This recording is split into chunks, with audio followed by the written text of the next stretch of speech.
Welcome back to Faith and Fire. We're so excited to have you here today for this episode, as we're going to really dive in and just have a heart-to-heart conversation today. I was talking to Dr. Joy earlier, and we had a really good conversation just about a real situation, a real conversation that was on our minds today. And so that's the conversation we're going to have today. So I'll let her tee it up a little bit. But first, I want to let you know who's at the table. We've got Dr. Joy with us today. Welcome back. Thank you. It's good to be here. And we have Greg. Now, Greg, we met you in the earlier episode that we have on faith and business when our businesses are struggling. So I'm excited to have you back at the table. Glad to be back. Awesome. So Dr. Joy. Yes. I asked you a question earlier, and I said, if you were to sit down and we were just to have a conversation, forget being on a podcast, what would you want to talk about? And I love the topic that you shared with me. What did you say? So in essence, what I was talking to you about this morning was faith when you're tired. Yes. Faith when you're still expected to be operating at a certain level, because that's what people expect, and yet you're not feeling it. Like, what do you do? How do you show up? How do you show up in your faith when you're personally drained, or your energy is not where it needs to be? Yeah. Awesome. So I translated that in my head to the word perseverance is really what stuck with me. Mm-hmm. Is faith and perseverance. Mm-hmm. I love it. So that's what we're going to talk about today. Okay. So talk to me a little bit more. And I heard a lot in what you said and some different aspects of when you're drained. And also a piece of that is when people expect things of you. And I think that shows up in different ways. You as a presiding elder have a lot of expectations on you. Yes. And oddly enough, this is the week when PK Council came out. And so we talk about me as a PK. I've got expectations on me, but more so as a business owner. It's really my expectations come from, and as an employee. And then Greg, you're also a business owner. Yeah, it's expectations every day. You have to show up even when you don't want to. Yeah. So we all are facing expectations, and they may show up a little differently, but we feel the weight of them. Mm-hmm. So how do you persevere through that? And what is that? I mean, maybe it's even starting with, what is the weight of that expectation? Like, what is it that we feel, and how do we feel that weightiness that we're... Okay. So when I talked to you this morning, I was in a place, I could feel myself getting into a place where I knew my energy wasn't where it needed to be for what I had on my plate that day. Yeah. Today, rather. And as a matter of fact, you asked me, "Are you okay?" Because people you can tell. Yep. I know with me. And then I walk around with the moniker of Dr. Joy, and so there's this expectation that I'm just going to be, "Hello." You do that sometimes. Well, I like that. Yeah, because that's me. That's how I show up. That's how I show up in life. I do believe that when I show up, joy shows up. But sometimes joy and other stuff occupy the same space. Yeah, you're human. Yes, I am. And yet that doesn't take away from the fact that I choose joy. Yeah. So this morning I was feeling the weight of folk.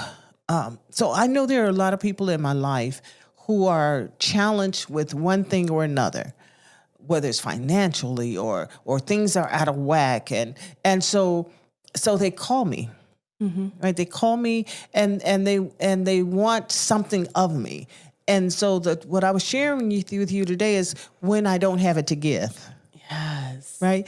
When I don't have it. So honestly, this is all transparent. Sometimes a call will come in and I know that's going to be draining and I can't handle it. So I'm like, God, please send somebody to help them, because I can't right now. And that's honest. I just can't right now, And one day I had, I'm sorry. No, go ahead. One day I had like back calls of somebody needing something from me. And they were all serious in nature to them. And I get that. But I just couldn't handle it. It's like you don't even get desensitized to it.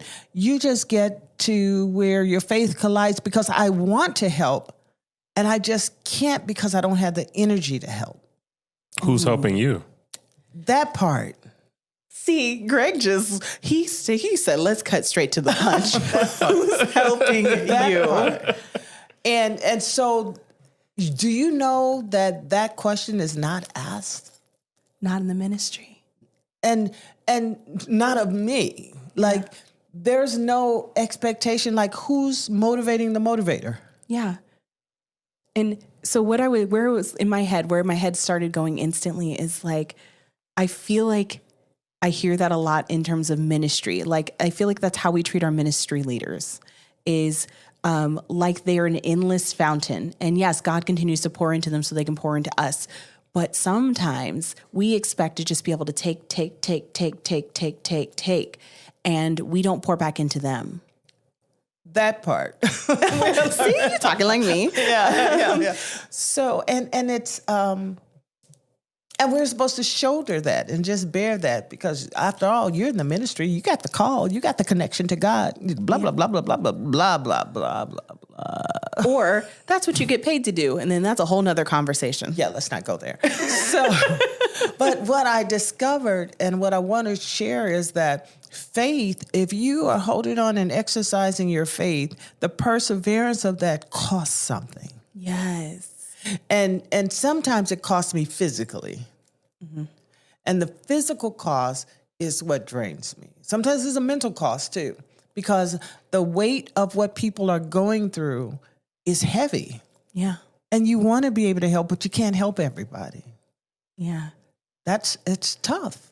They're all waiting in line. I like to, so Pastor shouldn't have told me about this rock and the backpack and these rocks because I'm going to keep using it till the cows come home. But essentially, you have your own backpack, right? And whatever you're going through, the gunk, the challenges, the strife, those are rocks that fill your backpack. And you're constantly having to pray and meditate and do whatever you need to do to get those rocks out of your backpack, your own rocks.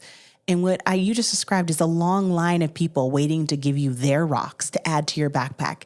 And not only do you not have time or space to process your own rocks because you're, attending to that line, but then every time you attend to another person in that line, they hand you another rock. So it just keeps getting heavier and heavier. And when we don't have the time and space to empty our backpack of those rocks, it just keeps getting heavier and heavier till we just can't take the weight of it anymore. When you say, I don't have any more to give, I hear you saying, this backpack has gotten too heavy. I need the space and time to empty it before I can take on any more. And for me, when I'm in that space, it doesn't stop for them. Yeah. And so my heart and what I'm called to do and who I am still grieves for that I can't help them. So I do ask God to send them some help. Send them the help that they need. That's my prayer because I don't have it to give right now. Now, having said that, I still need to work through the physical cost to me. Yeah. To my body.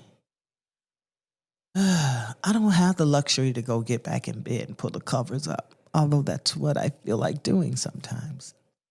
I don't have the luxury of going on social media. So now I have done this. Now let me put this caveat out there. I put it out there in a way that says, y'all behave yourselves today because I don't have it to give. So you do it in a playful way just to let folks know where you're at and what capacity you're operating at. Right. But folks who know me know that means something's wrong. Mm-hmm. Do they then call you to find out what's wrong? Some do. And that's where you get to the who do you go to? Yeah, who's helping you? So maybe one or two might say, are you okay? And I'm like, okay, somebody's out there. Somebody cares. Yeah, that's beautiful. So yours is a deficit of energy.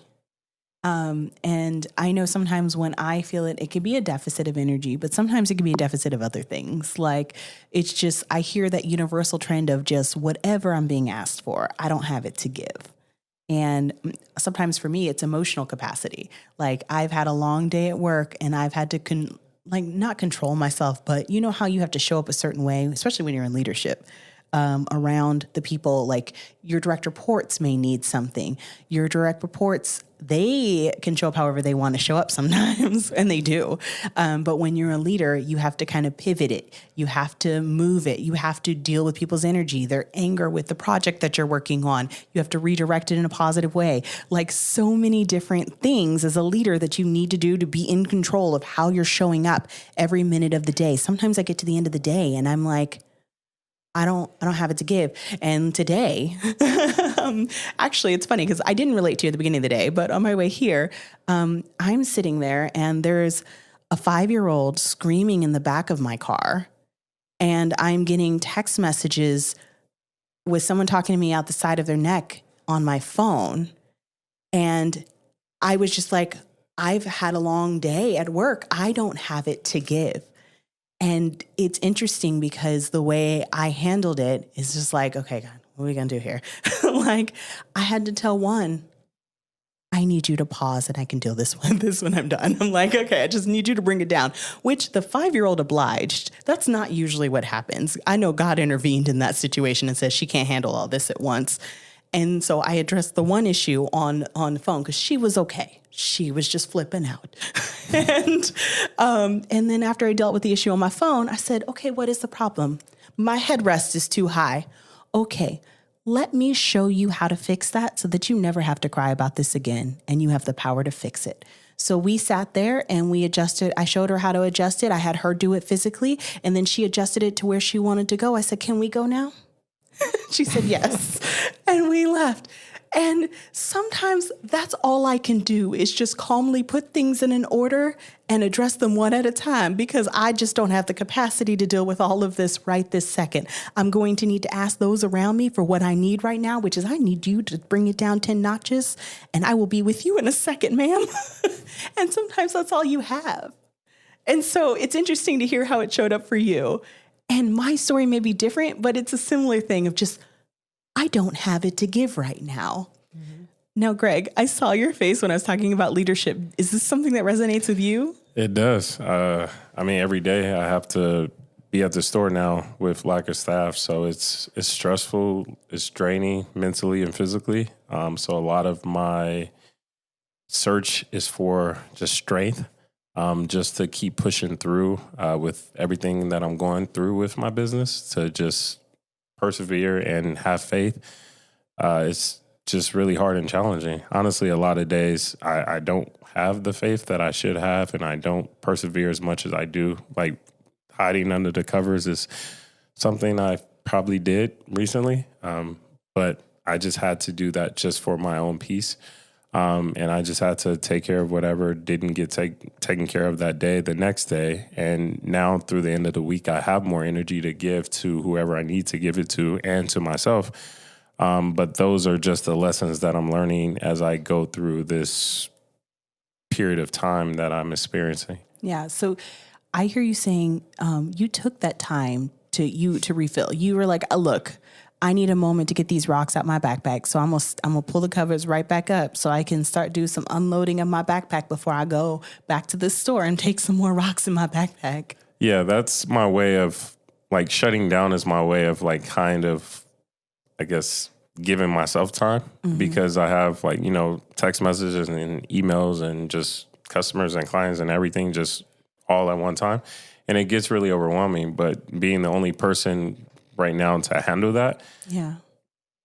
There's only a couple hours in a day. Well, 24 hours, so it's a lot. But I don't also manage my time as properly as I should. And I need to be more proactive instead of reactive. So I'm learning that as well during all of this. Okay. So this is how it shows up for each of us, right?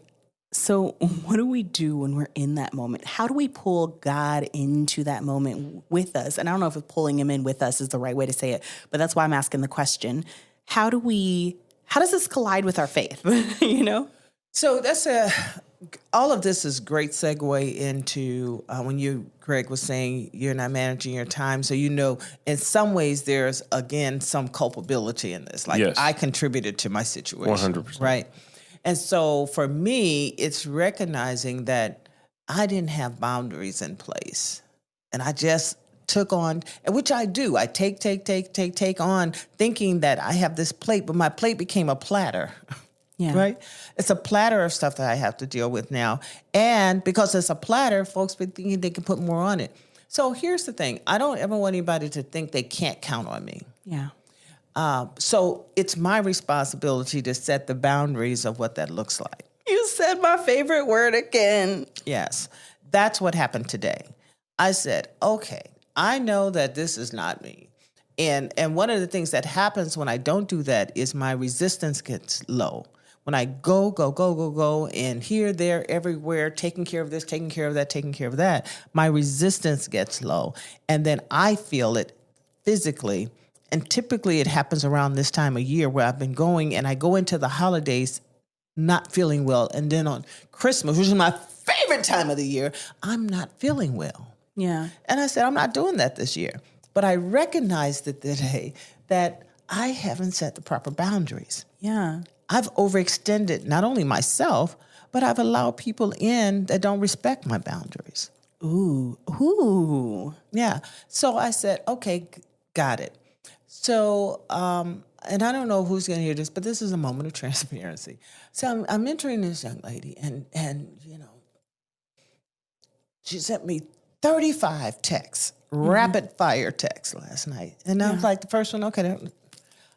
Then I decided, instead of saying, I'm done with you, Right. I said, I need to have a conversation with this one, but I can't deal with her tonight. Yeah. And so today she says, you didn't respond to my text. I said, let me tell you why I didn't respond to your text. Because you sent me 35 rapid text messages and it overwhelmed me and I was in the middle of something and I said, I'm not doing it. Did you say that? I did. Like that? Well, that's how I wrote it. It was a text. That's how it sounded to me. How do you wish you would have handled that? Just like that. Okay. And then I said, She said, I said what I said. I did. Then I started renumerating the facts. So now I'm setting the boundary. Right. I'm renumerating the facts because here's my thing. You can't expect me to take care of your needs when you're going out playing with your money on your wants. Ooh. No. You take care of your your needs. Mm-hmm. And the wants can wait because you're not in a position to take care of those right now. Yeah. It's unfair of you to expect people to do that. And what I really hear you saying is, like, what she was doing was also just pulling from you. She created an emergency for herself. Yeah. And then instead of asking and waiting to receive, that's what we do with our leaders, especially the really powerful ones like you, the ones that we know have that connection to God, the ones that we know are reliable, the ones that we know that are trustworthy. We drain them personally. We might be the first 35 people in line for throwing a rock in our backpack. And so I'm hearing that that's what happened to you, is instead of partnering with you to meet her needs, she threw a rock at you, threw another rock at you. 35 threw rocks. Another rock at you. It was She like was a buried stoning. with rocks. and they were disjointed thoughts. So anyway, long and short of it is I did have that mess. That's what we need to talk. Yeah. Because we need to set some new boundaries around here. I have committed to help you. And we need to define what that's going to look like. Yeah. So here's a question. As you were going into that, because boundaries can be a hard thing when you have a servant heart, right? And you want to help people and you want to serve people. Sometimes setting that boundary can feel counterintuitive to your mission, to your core mission.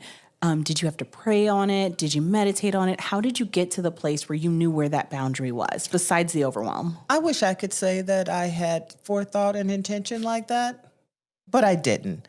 I saw those text messages and I said, enough is enough. And that's real. And that's how it happened. I wish I had set the boundary in the beginning. Yes. Right. That happens to me a lot too, where I realize once the situation is already like too deep or already exploded, it's like, oh, I didn't set any sort of boundaries, whether it's work, personal, it doesn't matter. And the person feels like they could reach you or have access to you at any time. Yeah. And you can't fault them for it because why? This is when we look at the ownership. I set it up like that. You allowed them to create that expectation. I allowed them to say, you have complete access to me. No. You have this much access to me. I love that we got there with that, because that is so key. Yeah, but to your point, Dr. Joy, I feel like when you said that you love to help everyone, I feel like I have that same desire. And I feel like that motivates me as part of like finding and establishing my purpose. But it's also so draining if you don't have those boundaries. So how would you move forward with the next situation to establish those boundaries so that situation doesn't happen again? That's a great question. And one of the things I asked God for this year was I don't want to be deceived by anything or anyone because I'm so trusting, right? Yeah. And I'm not a product of the street. So people can come up to me and say, the sky is green and I need $4,500 so I can make it blue because blue is what's going to get me to the next thing. And I say, let me help you find the $4,500 because I want you to get to the next thing. And the next thing for them is going out and partying, and then they got a next thing. So I said, I don't want to be deceived by anyone or anything. If it looks like, now I don't want a red light, I need a pink one. If it looks like it's heading that way, I need you to rise up in my spirit and say, no. Been there, done that. You know what this feels like. And so that's what's been helping. And I'm getting there faster. It didn't happen overnight. Like the situation last night happened because I was overwhelmed in a lot of areas. Yeah. You know what I'm saying? It's payroll week. It's, it's this, and we're going into a new system and it's the end of the year and I'm trying to figure out where people are going to be. It's a lot. And then there were the 35 texts. So the 35 texts could well have been, I really wanted wheat bread and I got white. Yeah. And it's so relatable, right? Because that could be 35 texts from a friend. That could be 35 texts from a guy you met on Tinder and that you do, it's too much. I don't want it. It could be 35.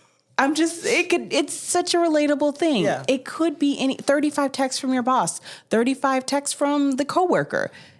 Any source of overwhelm, just too much when you're already inundated with other things. Yes. And so it's super relatable. And the fact that I know it was 35 is because I counted them. And I've never done that before. Yeah. And I said, how many were there? You sent me 35. And I had to get that out my system. So because there are folk that I am committed to helping, my family. So one of the things that I really hear you touching on is not just that it's relatable because you already had other things going on in your life and then you just got inundated with this, but also you having a servant heart and being in a position where servant leadership is what you're doing, that really played into it, and the need for those healthy boundaries, which I think, again, is super relatable to anyone. Like whether you're a servant leader at work or you're a servant leader in your community or you're a servant leader because you're in the ministry, there's that place where you're there to serve and you're there to have that ladle where you can pour out on others. Like, I think one time you taught a sermon and you said, are you a spoon or are you a ladle? Because a spoon feeds yourself and a ladle is so that you can, pour out for others. Yes. And so when you are a ladle person, it's so important that you have those healthy boundaries because otherwise, what's the limit? When are you empty? When are we scraping the bottom and you don't have enough to give? And then the flip side of that is, how do you refill yourself? How do you refill yourself so that you don't get to scraping the bottom and that you have those healthy boundaries in place so that you don't give too much, but then you also have those good ways of pouring into yourself so that way you can replenish constantly so that you can keep doing what you love, which is being that ladle. Mm-hmm. What I don't want is for anybody listening to this podcast and that has called on me to say, I wonder if she's talking about me. Because I'm not. Right. I'm talking generally, and I'm really talking about me. Mm-hmm. And so don't think that I didn't answer your call because I saw it and say, I can't do that today. Everyone's going to be guessing now. I know. So that's not the case. It was the case yesterday. And it needed to happen yesterday because it needed to bring me back to the fact that I had not set proper boundaries.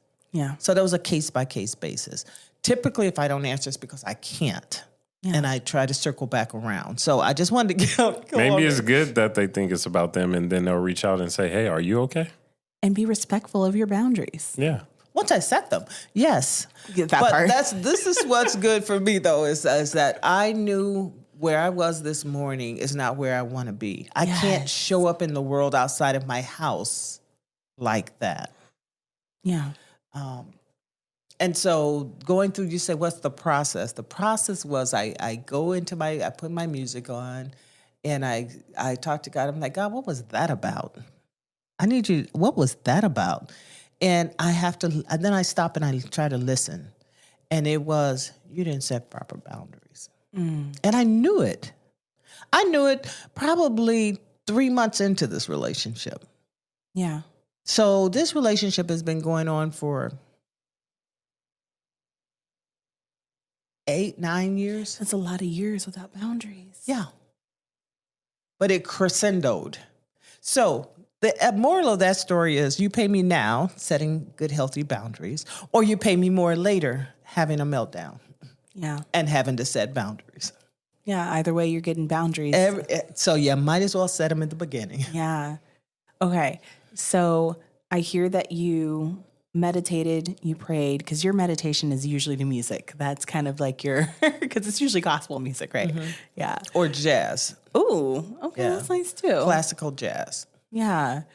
Okay. So meditate, pray on it, listen, and then you didn't set boundaries. And it sounds like in that moment, God was your accountability partner. Yes. Sometimes I don't listen to my accountability partner until I have to. We got to talk to our accountability partner more often. So that way we don't have to have those moments. Awesome. So okay. So that's the boundaries part, and that's how you get out of it. So how do you pour into yourself so you don't get to that place? I honestly don't know. I'm here to hear that. Yeah, I would like to know. I would love to know the answer to that because I don't have that answer. And I feel a lot of my trouble and struggles that I face is because I don't know that answer. So any insight would be absorbed. When I became a presiding elder, one of the things, because I was a pastor before, and I knew the strain and the drain that peopling can have on that, and that your heart is there. One of my first year, my focus was on the pastors. What are you doing for self-care? Yes. And I would send self-care packages to them. Ooh, that's nice. Because you are handling your congregation. You don't need me for that. But you need me to remind you to take care of yourself. I'm laughing so hard right now, not literally, but inside, because I'm going to flash you back. You always ask why people are constantly giving you self-care things for Christmas and other presents.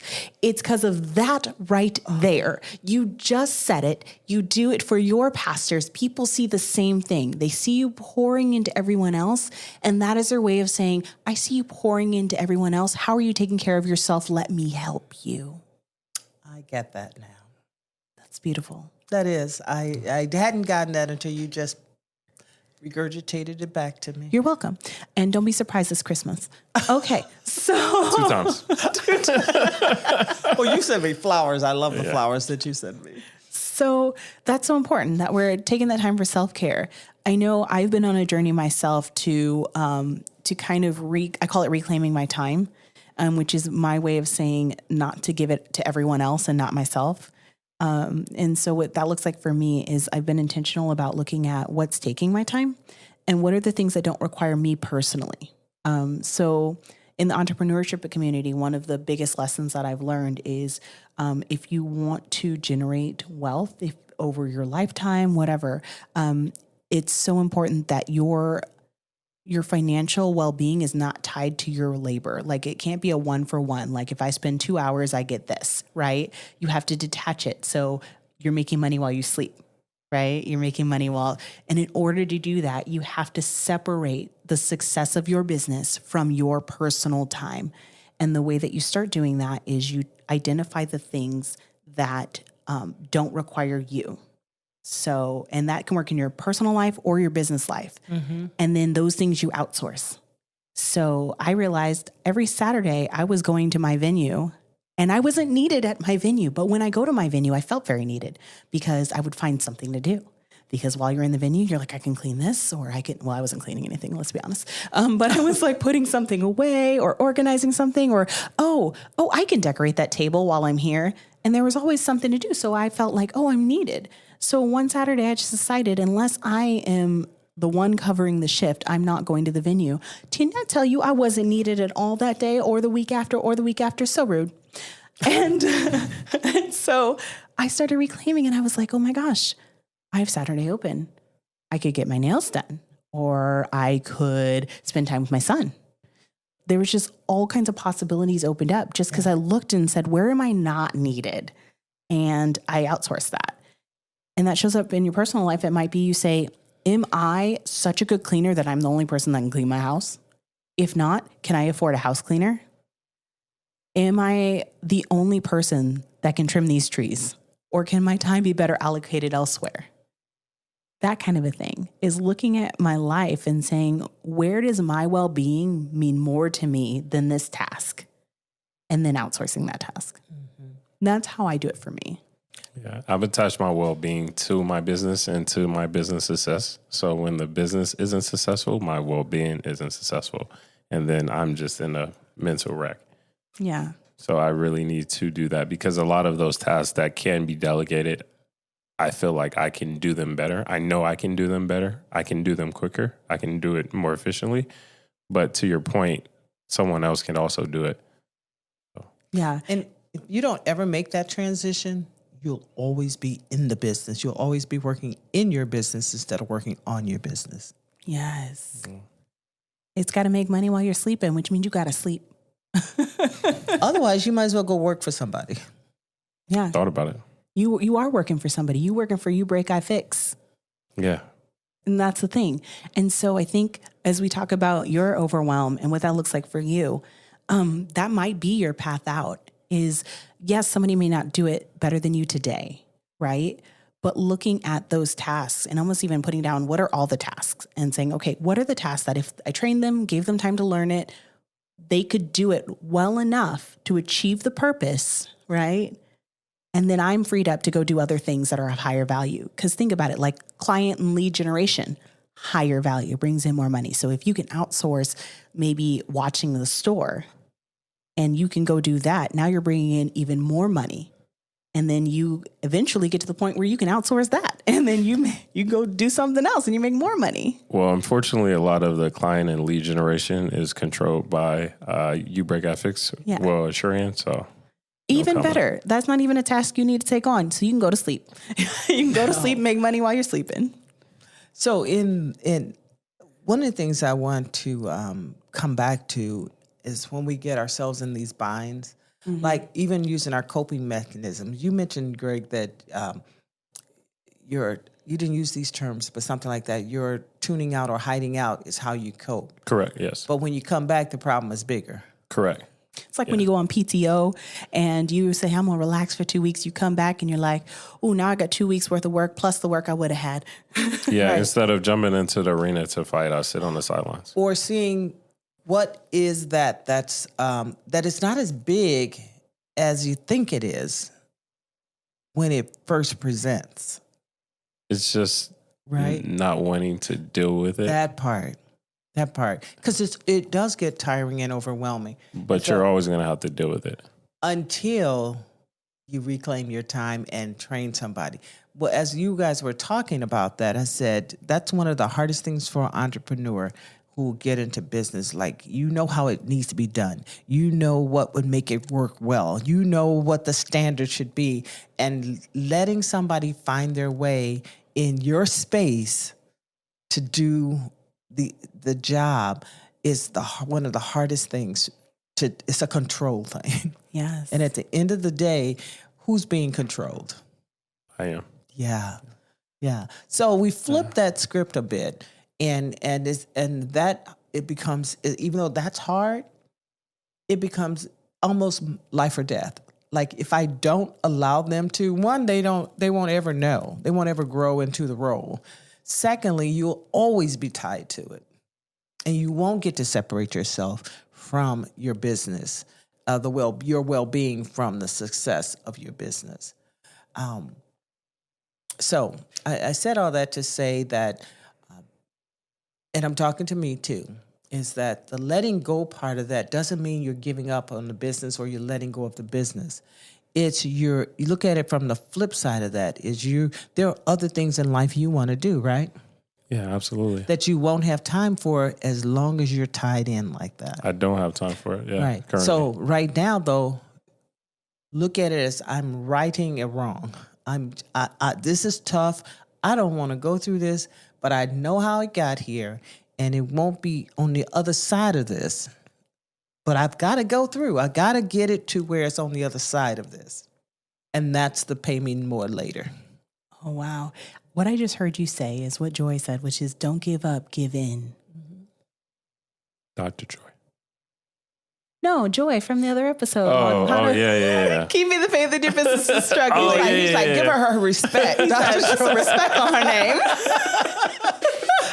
He said, I love it. You were like, I'm gonna defend. Yeah, thank you, Greg. But so your faith again, tying that back into the perseverance is people expect that you say you know God, right? Mm-hmm. You say God is your present help, and the joy of the Lord is my strength. You know, that's one of my go-tos. Where's your strength now? Well, the other thing that came to me is that about the platter. I'm like, I got so much to do. Till I'm feeling needed. I got so much to do. This person needs me. That person needs me. This won't happen without me. This won't happen without me. And then the day that you get down where you're not physically able to do that and those things go on anyway, it's like, wait, hold up. You're like, you mean they didn't need me at the venue every Saturday? They didn't need you. But here's the other thing. I was talking to a colleague the other day, and he's like, I have so much to do, just trying to manage all that I have to do. Can I just suggest to you that some of those things you're doing, you weren't asked to do? Ooh, ouch. He said, okay. We want to do some things, right? Mm-hmm. And we insert ourselves sometimes in places where God didn't ask us to be or to go or to do. Sometimes we're called and sometimes we just went. Yeah. I remember a fight that I had, not a physical fight, it was a word fight when I first got saved, and I was talking about the Bible, and I was the blah, blah, blah, and we were going toe to toe, and this person wasn't convinced about the Bible at that time, but I was going blow to blow with him, and this is why, and blah, blah, blah. And so when he left, I said, it was a family member, so I wasn't, nobody on my house late at night, but it was into the night. So he left, and I said in my prayers, God, you would have been so proud of me. I was just fighting, I was defending you, and I heard clearly, Lord say, I didn't ask you to do that. Yeah. Wait, I just went to battle? Defended the faith, and you didn't ask me to do that. And he said, no, I didn't ask you to do that. You just spread the gospel and let the Holy Spirit do the work. And I will pull exactly what you said over into my example. I'm at the venue every weekend working hard, trying to be a good steward over what you've put me over. Like, I know that this business is something that you called me to do. You gave me the vision, and I'm working so hard at it, and I'm exhausted. I didn't ask you to be at the venue every Saturday. I sent you the people you asked for. I said, send the people, Lord, who are going to help with this work. He sent them. They doing the work right next to me. So it's the same thing. I didn't ask you to stay at that venue. Matter of fact, you asked for the people. I sent you the people. Get out the venue. And that's the funny part of it. But you have to say, okay, God, now show me really what you want me to do. Yes. What I hear from all of this is what I need to learn and do and practice is to be more intentional with your ask that you're asking. Yes. And pray on it. Yeah. Because God will show you, like, of all those tasks, all those things, he'll show you what are those things that he really needs you to do, because, you're part of the body. So be like, Lord, what part of the body am I? In the head? Am I the big pinky toe? Am I where am I? And then that is the role that you need to serve in being a good steward over what he's blessed you with, right? And then those other roles, maybe somebody else's.